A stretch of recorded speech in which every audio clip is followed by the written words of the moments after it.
अच्छे होंगे। मैं आप सब लोगों के सामने एक नई वीडियो के साथ आया हूँ और इस वीडियो में हम लोग डिस्कस करने जा रहे हैं एक नए बिल के ऊपर जो अभी हमारी सेंट्रल गवर्नमेंट ने पास किया है। और ये बिल काफ़ी इम्पॉर्टेंट है और काफ़ी इसके अहम फैक्टर्स हैं एज अ लॉ के जानकारी के लिए।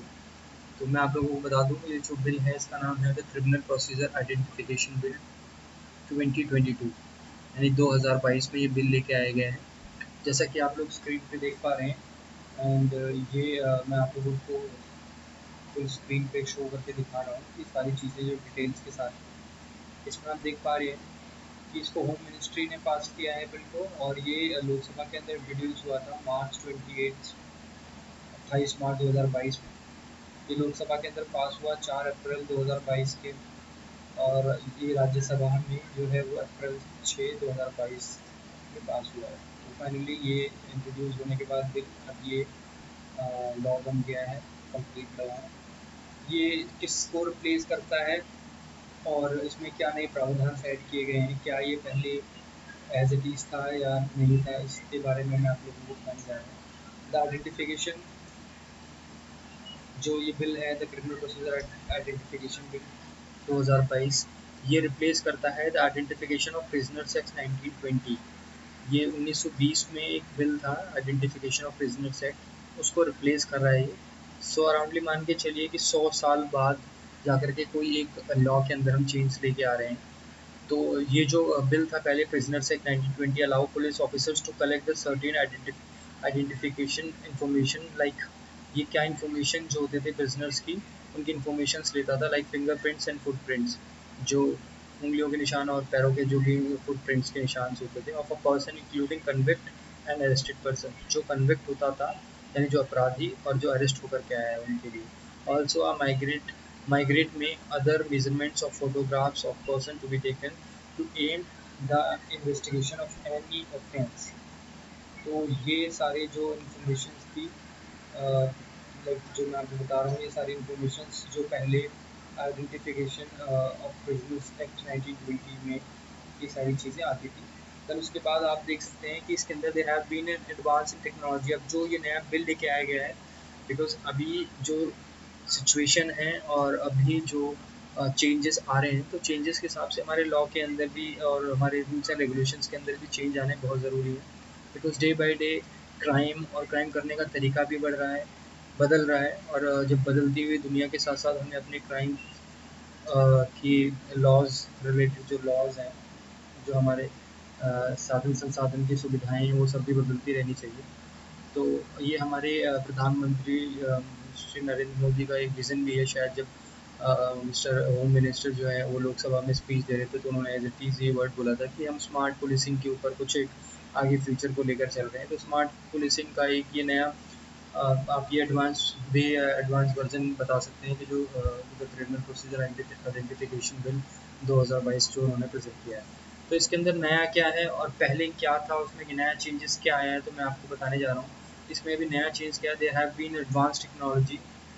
टेक्नोलॉजी बहुत ज़्यादा इंपॉर्टेंट है आज के समय में, बिना टेक्नोलॉजी के कुछ होना नहीं है। टेक्नोलॉजी का इसमें फुल यूज़ है। इसमें होगा क्या, to be use for the criminal investigation, जैसे कि हम लोग इंग्लिश मूवीज़ में देखते आ रहे हैं, जैसे FBI है जो अमेरिका की जो एजेंसी है, वो किस तरीके से फॉरेंसिक DNA कोडिंग और टेस्टिंग के थ्रू जो है क्रिमिनल्स को पकड़ती थी। तो जस्ट लाइक हम ये कह सकते हैं कि हम बहुत दिन बाद वहाँ पहुँच रहे हैं, बट हाँ फाइनली वहाँ पहुँचने की कोशिश कर रहे हैं, उन चीज़ों को एड ऑन करने की चीज़ों की कोशिश कर रहे हैं। तो आप ये समझ लीजिए the DNA technology use as an application regulation bill 2009, जो एक बिल था ऑलरेडी लोकसभा के अंदर पेंडिंग पड़ा हुआ था DNA टेक्नोलॉजीज के पर्पस के ऊपर। वो सारी जो कंबाइंड बिल जितने पेंडिंग बिल्स थे, वो सब कंबाइन करके एक नया बिल जो ये इंट्रोड्यूस किया गया इसके अंदर है। अब मैं आपको डिफरेंस बता देता हूँ इस बिल के की फैक्टर्स क्या हैं, क्या पहले थे और क्या अब चेंज होने के बाद हैं। तो जैसे कि आप लोग स्क्रीन पे देख पा रहे हैं कि 1920 एक्ट जो था उसके अंदर क्या यूज़ होते थे, किस तरीके का प्रोसेस था, और चेंज जो आया है 2022 में इस बिल के अंदर वो क्या चेंजेस हैं। आप ये देख लीजिए, जैसे फिंगरप्रिंट्स, फुटप्रिंट, इम्प्रेशन, फोटोग्राफ्स, जो ये बेसिक चीज़ें होती थी। जब एक एक अपराधी कोई प्रिजनर्स को जब हम पकड़ते थे या फिर कन्विक्ट पर्सन को पकड़ते थे तो ये बेसिक इन्फॉर्मेशन ली जाती थी। बट इन 2022 जो बिल चेंज होने के बाद इसके अंदर क्या ऐड किया गया है, तो आप इसको देख सकते हैं। नंबर वन जो है biological samples and their analysis, behavioral attributes including signature, handwritings, and examination under Section 53 and 53A of CRPC, including blood, semen, hair samples, and swabs and analysis such as DNA profiling। मतलब इसके अंदर आप ये समझ लीजिए कि जितने भी एडवांस टेक्नोलॉजीज होंगी, जैसे ब्लड्स होंगे, सीमन सैंपल्स होंगे, हेयर सैंपल्स होंगे, लाइक ये जो सैंपल्स होते हैं ये बेसिकली उस क्राइम सीन के या फिर किसी भी क्राइम सीन पे अगर कोई भी चीज़ें हम बहुत ही इजीली अगर माइन्यूट लेवल पे कोई चीज़ पाई जाती है तो उससे हम डायरेक्ट किसी क्रिमिनल को लिंक कर सकते हैं। अगर ये सब रिकॉर्ड्स हमारे पास ऑलरेडी होंगे तो एक लॉन्ग विजन के हिसाब से ये बिल बनाया गया है। अब ये तो हो गया कि ये इसमें डिफरेंसेस क्या हैं। पहले 1920 एक्ट जो प्रिजनर्स एक्ट था उसके अंदर क्या होता था, एंड ये 2022 के अंदर चेंज करके बिल बनाया गया है उसमें ये चेंज हुआ है। अब हम ये भी देख लेते हैं, जैसे आप स्क्रीन पर देख पा रहे हैं, persons whose data may be collected। अब ये जो पर्सन होगा किसका डेटा कलेक्टेड होगा, तो बहुत सारे डिबेट्स होते हैं, बहुत सारे डिस्कशंस होते हैं हमारे देश के अंदर। आप सब जानते हैं कि मानवाधिकारों और अधिकारों को लेकर बहुत सारी चीज़ें डिस्कस होती रहती हैं कि कहीं उनकी जो डेटा प्राइवेसी है उसके उसके ऊपर इन्फ्रिंचमेंट ना हो, कि उनके जो डेटाज हो वो कहीं ना कहीं लीक ना हो जाए। तो ये एक तरीके से जो सीमेंस है, हेयर, ब्लड सैंपल्स, ये सब सारी चीज़ें जो हैं कहीं ना कहीं लीक ना हो जाए, तो ये भी एक मुद्दा है। बट हम पहले ये देख लेते हैं कि पर्सन कौन कौन से जिनके जो ये कलेक्टेड होती चीज़ें। पहले 1928 के अंदर क्या होता था, कन्विक्टेड और अरेस्टेड। जो कन्विक्टेड होता था यानी जो अपराधी, जो अपराध जिस पे साबित नहीं भी हुआ, कन्विक्टेड है जो अभी, और अरेस्ट जिसको किया है for the offence punishable with the रिकेसिंग इम्प्रिजनमेंट ऑफ 1 ईयर और मोर, जिसको 1 साल या 1 साल से अधिक जो क्राइम के लिए जिसको अरेस्ट किया गया है या पकड़ा गया है या जो भी कन्विक्टेड है, उसके ही ये सब food samples, foot print impression और फोटोग्राफ्स और फिंगर प्रिंट्स लिए जाते थे। पर्सनल और उसके बाद जो सेकंड इसका पॉइंट्स है वो persons order to be give security for good behaviour और मेंटेनिंग पीस। मतलब ये जो मेंटेनिंग पीस एंड ऑर्डर को ये सीआरपीसी के अंदर मेंशन जैसे सेक्शंस के थ्रू जो ये अप्लाइड होते थे कि the code of criminal procedure 1973 CrPC के अंदर मेंशन है कि इसमें security for the good behaviour और द मेंटेनेंस ऑफ पीस, मतलब पीस शांति बनाने के लिए इसमें आपको गारंटीड के लिए आपको ये सारी फिंगरप्रिंट्स और ये फुटप्रिंट्स देने पड़ते थे। और मजिस्ट्रेट में orders in other cases collection from any arrest person to be aimed criminal investigation. और इसमें मजिस्ट्रेट के ऑफिशियल ऑर्डर्स या फिर कोई स्टेट ऑर्डर्स के द्वारा भी इस कलेक्शंस को, इन सब चीज़ों को ले लिया जाता है। मैं ये भी डिस्कस कर रहा हूँ 1920 एक्ट के बारे में, जो प्रिजनर्स एक्ट 1920 था पहले। अब मैं दूसरी चीज़ जो कि आप लोग स्क्रीन पे देख पा रहे हैं कि एक क्वेश्चन हो गया, अब मैं दूसरे क्वेश्चन के ऊपर जा रहा हूँ जो हमारे जो भी नया बिल जो इंट्रोड्यूस हुआ उसके अंदर क्या है। तो उसके अंदर क्या है, जब कन्विक्टेड और अरेस्टेड फॉर एनी ऑफेंस। पहले क्या था, 1 साल या 1 साल से अधिक किसी ऑफेंस के लिए जो आदमी कन्विक्ट होता था या अरेस्ट होता था उसका इन्फॉर्मेशन लिया जाता था। बट अब जो इस बिल के अंदर इंट्रोड्यूस किया है, कन्विक्टेड और अरेस्टेड फॉर एनी ऑफेंस, कोई भी ऑफेंस के however biological samples may be taken forcibly only for persons arrested for the offence against a woman for a child। देखो अब हमें पता ही है कि वुमेन्स और जैसे पॉस्को से जितने भी सारे रिलेटेड केसेस होते हैं इसके अंदर बायोलॉजिकल सैंपल्स और सीमन्स का सैंपल एंड ब्लड सैंपल्स, ये सारे कितने इंपॉर्टेंट चीज़ें होती हैं। तो अगर किसी भी पर्सन का जो हैबिचुअल है क्राइम करने के लिए या फिर जिसको बार बार ये मतलब अब कहते हैं कुख्यात है, ये की चीज़ ये नामी है, कुख्यात है, ये जो टर्म्स होती है क्रिमिनल हमारे लॉयर्स टर्म्स में जो ये मेनली यूज़ होती है कि ये कुख्यात अपराधी है या फिर ये इसका नामचीन अपराधी है। तो उन सब के अगर डिटेल हमारे पास होंगे और इससे रिलेटेड कोई अपराध अगर पता लगता है कि हाँ भाई ये अपराध, ये चीज़ें हैं और उसमें कुछ हम सीमन सैंपल्स, ब्लड सैंपलिंग या कुछ ऐसी चीज़ें पाई जाती है, तो पुलिस के लिए भी काफ़ी ईजी होगा to find out the like the person who is doing this kind of crimes. तो वो बहुत ही ईजी होगा पुलिस के लिए कि to find out that person. और क्योंकि ये सैम्पलिंग्स आज के टाइम की बहुत बड़ी नीड है, अगर हम अपनी टेक्नोलॉजीज़ को, अपने सारे सिस्टम्स को अपग्रेड नहीं करेंगे तो हमारी technology day by day upgrade हो रही है और हमारी जो क्रिमिनल फाइंडिंग जो भी अरेस्टिंग के सिस्टम्स हैं वो बहुत ही लचीले होते चले जा रहे हैं। अगर हम इस पर सेकेंड चीज़ पर डिस्कस करते हैं तो person detain under any preventive detention law, यानी किसी भी प्रिवेंटिव डिटेंशन लॉ के थ्रू अगर वो अरेस्ट होता है तो उसके सारी इन्फॉर्मेशन ली जाएंगी on the order of magistrate for any person. दूसरा तीसरा जिसका पॉइंट है कि order of the magistrate, magistrate का अगर स्पेसिफिक ऑर्डर होता है तो ये लाइन जो है वो सेम ही है, not just an arrested person to aid investigation, not just an arrested person. इसके अंदर कुछ एक्सेप्शंस भी हैं। एक्सेप्शंस ऐसे हैं कि जैसे as per hour home minister उन्होंने खुद ही मेंशन किया था कि जो पॉलिटिशियंस हैं, जो छोटे छोटे इनके ऊपर क्रिमिनल ऑफेंसेस लगते हैं, जो एज मतलब ये विजुअल भी है, ये लोग होते हैं पॉलिटिशियंस की, इनके ऊपर छोटे मोटे अपराध लगते रहते हैं, तो ये कुछ चीज़ें एक्सेप्शंस में और एग्जेम्प्टेड करके रखते हैं अपने आप को। तो इन्होंने कहा है कि इस बिल के अंदर ये चीज़ें हम एग्जेम्प्टेड करके रखेंगे, तो ये कुछ चीज़ें एग्जेम्प्टेड भी है इसमें। बाकी इसमें डिफरेंस ये है कि मेन जो डिफरेंस है 1928 प्रिजनर एक्ट के अंदर क्या होता था, एक साल से अधिक जो अपराधी होते थे उनकी इन्फॉर्मेशन ली जाती थी। बस इस बिल के अंदर क्या है कि कोई भी एक्यूज या अरेस्टेड पर्सन जो भी होगा उसकी इन्फॉर्मेशन ली जाएगी और ये इन्फॉर्मेशन जो होगी बहुत ही सीक्रेटली और प्राइवेटली इसको स्टोर करके रखी जाएगी। तो इसमें सारी रिस्पॉन्सिबिलिटी जो है वो गवर्नमेंट की है कि इन्फॉर्मेशन जो हो किसी तरीके से लीक ना हो, बिकॉज जो प्राइवेसी डेटा है वो बहुत ही इंपॉर्टेंट चीज़ है एज पर मतलब गवर्नमेंट रूल, बिकॉज क्योंकि ये आपके सिटीजन्स की सारी इन्फॉर्मेशन, सारी प्राइवेट इन्फॉर्मेशन जो है गवर्नमेंट के पास है। तो पर्सन हु में रिक्वायर्ड और डायरेक्ट कलेक्शन ऑफ डेटा। अब थर्ड क्वेश्चन आता है, सबसे फर्स्ट क्वेश्चन है कि data permitted to be collected, किसने क्या कलेक्टेड करना है, देन कौन कलेक्टेड करेगा या क्या कलेक्टेड करेंगे और कितने टाइम पीरियड के लिए कलेक्ट करेंगे। अब थर्ड क्वेश्चन आता है कि पर्सन कौन कलेक्ट करेगा। मेन चीज़ है कि कलेक्शन करेगा कौन और क्या प्रोसेस है उसको कलेक्शन करने का।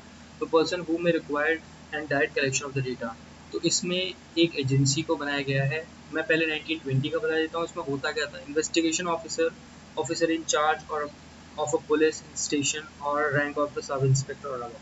देखिए सब इंस्पेक्टर और अबव ऑफिसर्स तो कंपलसरी अभी भी है, और किसी भी क्रिमिनल चार्जेस के अंदर अगर कोई भी इन्फॉर्मेशन या कोई भी डायरेक्ट इन्फॉर्मेशन लेनी होती है तो सब इंस्पेक्टर या सब इंस्पेक्टर से अबव ऑफिसर को ही किसी भी चीज़ की अथॉरिटी दी जाती है। सेकंड जो है वो मजिस्ट्रेट के ऑर्डर्स या मजिस्ट्रेट के ऑर्डर या मजिस्ट्रेट के सामने जो भी चीज़ें होती थी वो 1920 के एक्ट के अंदर जो रखी जाती थी, जो चीज़ें थी। बट अभी जो है उसके अंदर चेंज क्या है, officers in charge of police station और ऑफ रैंक हेड कांस्टेबल और above in additional a head warden of a prison. जो ये चीज़ें चेंज की गई हैं अभी के 2022 में, इसमें officer in charge of a police station और ऑफ रैंक हेड कांस्टेबल और above in addition a head warden of a prison और मेट्रोपॉलिटन मजिस्ट्रेट और द जुडिशियल मजिस्ट्रेट। जैसा कि आप लोग जानते ही हैं जितने भी सिटीज़ हैं उसके अंदर मेट्रोपॉलिटन मजिस्ट्रेट्स होते हैं। Judicial magistrate of first class, कोई भी रूरल एरियाज़ हैं उसमें judicial magistrate of first class. In case of the person required to maintains good behaviour और peace, the executive magistrate, executive magistrates के पास ये ऑर्डर्स होते हैं। तो इसमें the national crime record bureau NCRB की सबसे बड़ी रिस्पॉन्सिबिलिटी दी गई है कि टू रिस्टोर द इंफॉर्मेशन। ये सारी इंफॉर्मेशन को आपको आपके पास रखने की जिम्मेदारी है। ये मैं आपको अंडरलाइन और ये हेडलाइन करके दिखाता हूँ कि इसमें सबसे बड़ी रिस्पॉन्सिबिलिटी और जिम्मेदारी किसको दी गई है। The national crime Record Bureau (NCRB) will be the central agency to maintain the record. It will share the data with law enforcement agencies. Further, state UTs may notify agencies to collect, preserve, and share data in their respective jurisdictions. The data collected will be retained in digital or electronic forms for 75 years. Record will be destroyed in the case of persons who are acquitted after all appeals or released without trial. However, in such cases, a court of magistrate may direct the retentions of the detained after recording reason in writing. So इसमें सबसे अच्छी चीज़ क्या है, responsibility RC NCRB के पास आ चुकी है। NCRB यानी the national crime record bureau, national crime record bureau के पास ये सारा जितना भी डेटा होगा जिसमें आपका सीमेंस का कलेक्शन, ब्लड का कलेक्शन, डीएनए कोडिंग, ये सारी जो इन्फॉर्मेशन होगी वो एनसीआरबी के पास होगी। एनसीआरबी यानी एक सेंट्रल एजेंसी है, इसके पास वो सारे रिकॉर्ड्स स्टोर होंगे अब इसमें एक हायरार्की बनाई जाएगी कि अगर किसी पुलिस में, और ये एक सबसे अच्छी चीज़ है पुलिसिंग के थ्रू, एक कोई भी स्टेट होगा, यूनियन टेरिटरी या कोई भी चीज़ें होंगी, ये डायरेक्ट उस स्टेट की पुलिस या उस थाना, जो भी लोकल एक थाना होगा, अगर उसको किसी भी रिलेटेड इन्फॉर्मेशन चाहिए होगी तो वो डायरेक्ट एनसीआरबी से कनेक्ट करेगा और एनसीआरबी उसको डायरेक्ट इन्फॉर्मेशन जो भी होगा कंडीशन बेस पे वो इन्फॉर्मेशन उनको ट्रांसफ़र करेगी। मतलब ये एक प्रोसेस है जिसको इस तरीके से फॉर्म किया जा रहा है कि इसमें सेंट्रल गवर्नमेंट, स्टेट गवर्नमेंट और जो पुलिसिंग के एक फैक्टर्स हैं, जो वो डायरेक्ट एक चेन बने, जिसके द्वारा ये सारी जो चीज़ें हैं, जो रिलेटेड क्राइम्स हैं, वो किसी ना किसी तरीके से रिजॉल्व हों। तो एक ये बहुत अच्छा सिस्टम है। अब इसमें लेकिन सेकंड क्वेश्चन आता है कि इन्फॉर्मेशन कितने समय तक के लिए रखी जाएगी। तो इसके अंदर एक टाइम पीरियड रखा गया है 75 ईयर्स के लिए। 75 ईयर्स मतलब एक बहुत बड़ा टाइम पीरियड होता है। Record will be destroyed in the case of person who are acquitted after और अपील। मतलब वो जो रिकॉर्ड्स होंगे वो उनको डिस्ट्रॉय भी कर दिया जाएगा, person who was acquitted after और अपील। मतलब जो बंदा है या तो अपराधी नहीं है, या वो रिलीज हो चुका है, या वो ट्रायल भी छूट चुका है, या फिर वो बिल्कुल ही बरी हो चुका है। However, in such cases, a court or magistrate may direct the detention or detain after recording reason in the writing.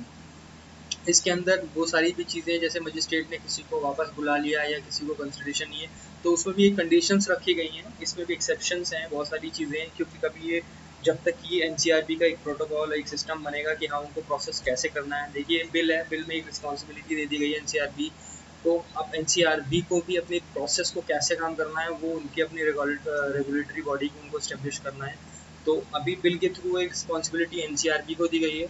अभी आगे का प्रोसेस क्या है, वो एनसीआरबी को डिसाइड करना है कि कैसे उस प्रोसेस को वो आगे काम करते हैं। बिल में violate to right to be privacy as well as equality. अब हम कहीं ना कहीं कॉन्स्टिट्यूशन पे आ जाते हैं। देखिए कॉन्स्टिट्यूशन का डिबेट कभी भी, मतलब इसको हम कहते हैं एंडलेस है। इसको हम किसी तरीके से डिनाई भी नहीं कर सकते हैं, और बहुत सारी चीज़ों में इसको एक्सेप्ट भी नहीं कर सकते हैं।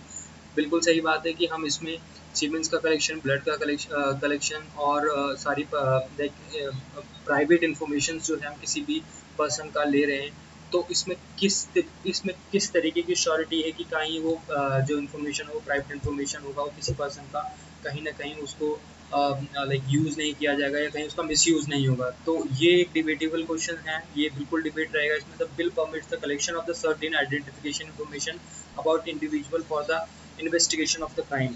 ये बिल्कुल सही बात है कि बिल में वो जो सारी इन्फॉर्मेशंस ली जाएगी, वो किसी भी इन्वेस्टिगेशन और क्राइम को रोकने के लिए, यानी किसी भी क्रिमिनल पर्सन है या कोई ऑफेंसिव पर्सन है या कोई ऐसा पर्सन जो जो अपने एरिया का रंगदार है, गुंडा है, मवाली, कुछ इस टाइप का है, जो बिल्कुल क्राइम के लिए वर्चुअल है, तो ये मेनली उस मोटिव को कंट्रोल करने के लिए। ये बिल्कुल सही बात है कि हाँ किसी भी लॉ के अंदर या किसी भी बिल या किसी भी प्रावधान या नई रूल्स या रेगुलेशन के अंदर लूपहोल हो सकते हैं। बट हमें ये चीज़ के लिए पहले नहीं सोचना है कि हाँ ये बिल आया है और इस बिल का कारण कहीं ना कहीं जो कुछ गलत ही इसका गलत ही सोच है। बिल्कुल हमने लोकसभा और राज्यसभा की ये मैं आपके सामने जो वीडियो बना रहा हूँ, इससे पहले मैंने ये स्पीच भी सुनी था। इसमें बहुत सारे लोकसभा में और राज्यसभा में जो सांसद हैं उन्होंने अपने अपने विचार भी रखे थे।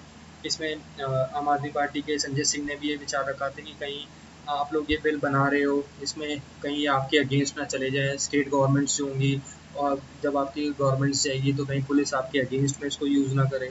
इसमें मोइना मित्रा जो हैं, इसमें बंगाल की टीएमसी पार्टी की जो सांसद है, उन्होंने भी ये बताया था कि ये प्राइवेसी के बिल्कुल खिलाफ है। तो ये बिल्कुल हो सकता है, बिकॉज ये डिबेटेबल चीज़ें हैं। अभी ये एक हमारी डेमोक्रेटिक कंट्री है, सारी चीज़ें कुछ ना कुछ इसमें लूपहोल्स होते हैं चीज़ों में। बट कहीं ना कहीं 100 साल हो गए हैं, चीज़ें चेंजिंग होनी चाहिए। बायोलॉजिकल सैंपल्स, रिटेनिंग डेटाज और डीएनए कोडिंग, ये सारी जो चीज़ें हैं ऑल ओवर वर्ल्ड के अंदर ये ऑलरेडी इस्टेब्लिश हो चुकी हैं। पुलिसिंग के अंदर, सिस्टम्स के अंदर ये ऑलरेडी इम्प्लीमेंट हो चुकी हैं। तो हम कहीं ना कहीं अभी भी इन सब चीज़ों से बहुत पीछे हैं। तो आज के टाइम में ये हमारी नीड है कि हम कहीं ना कहीं इन सब चीज़ों को एड ऑन करें, और विदाउट एड ऑन हम ये चीज़ों को, अपनी पुलिसिंग सिस्टम को और अपने इस क्राइम को कंट्रोल करने के लिए कहीं ना कहीं ये सब चीज़ों की रिक्वायरमेंट है। मैं ये नहीं कह रहा हूँ कि ये बहुत अच्छा बिल है, या मैं ये नहीं कह रहा हूँ कि ये बहुत बेकार है, बिकॉज नीड है सोसाइटी की। इस जो हमारी सोसाइटी है वो डे बाई डे एडवांस हो रही है, टेक्नोलॉजीज यूज़ हो रही है, तो क्यों ना क्यों ना पुलिसिंग सिस्टम के अंदर नई टेक्नोलॉजीज़ को यूज़ किया जाए, हमारी पुलिसिंग सिस्टम जो है वो एडवांस हो, हमारे जो जो जब क्राइम करने वाले लोग अपनी टेक्नोलॉजी और क्राइम करने के सिस्टम को बदल सकते हैं, तो क्यों ना क्राइम को कंट्रोल करने वाले सिस्टम को भी एडवांस बनाया जाए। तो ये the criminal procedure identification bill 2022 जो अभी लोकसभा के अंदर पेश हुआ और राज्यसभा के अंदर पेश हुआ, तो ये ध्वनि बहुमत के साथ पास हुआ है। मैं इसके बारे में सारी इन्फॉर्मेशन आपको मेनली दे चुका हूँ, और इस बिल के अंदर क्या चेंजेस हैं और क्या चेंजेस हुए हैं इसमें और क्या चीज़ें नई बदली हैं। आई होप ये वीडियो आप लोगों को अच्छा लगा होगा। मैं ऐसे ही वीडियोज़ आपके सामने प्रेजेंट करता रहूँगा। जो भी लेटेस्ट इन्फॉर्मेशंस होंगी, जो भी रिलेटेड इन्फॉर्मेशंस होंगी, लॉ से रिलेटेड कोई भी नए चेंज होंगे, कोई भी नए रूल्स एंड रेगुलेशंस या कोई भी चीज़ें होंगी, आप लोग प्लीज़ मुझे सपोर्ट करिए। प्लीज़ इसको सब्सक्राइब करिए, लाइक करिए। मैं आप लोगों के साथ हर दिन जुड़ा रहूँगा। Thank you so much.